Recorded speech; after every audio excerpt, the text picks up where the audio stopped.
it's Rich Tehrani. We're here in the TMC newsroom. Thank you so much for watching. We're at Interop, and it's Interop 2010 actually in Las Vegas. On our program today is Jeff Debrosse, who's a Senior Research Director at ESET. Jeff, how are you? Very good, Rich. Thank you. So if you could, tell us a little bit about your company, please. Sure. ESET is a software security company. We're international in nature because primarily we were founded in Bratislava 20 years ago, and we've had a U.S. presence for the last 10 years.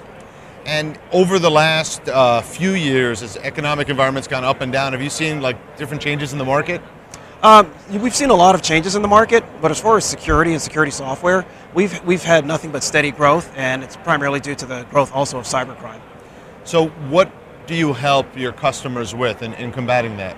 Sure, we help protect the endpoint and email servers.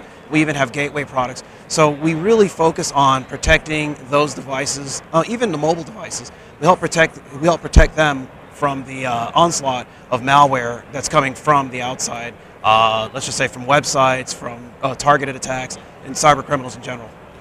And as that threat continues to grow, are you finding that it's more challenging to just stay ahead of it? It's definitely a challenge. It's one that we face every day. So that keeps us on our toes, and we have to continually scale the business to meet the scaling threat. And how often do you need to update databases and things like that? So I think we're at about an 8-hour interval. So let's say for the virus signatures, it's about an 8-hour interval, but it's a very small update because of our unique scanning engine. Good. So in terms of a customer profile, is there one sort of customer that seems to be more apt to work with you, or is it across the board, all different industries, financial, et cetera, education? That's a good question. We actually have education as our customers. We have financial services. We have various private sector businesses. And we also are split, somewhere around 50-50 between consumer and enterprise, or SMB.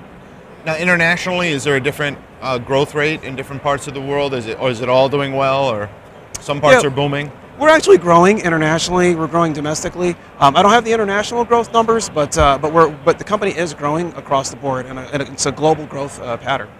So, as you look to the future, what are some of the other challenges that you're going to be helping your customers meet?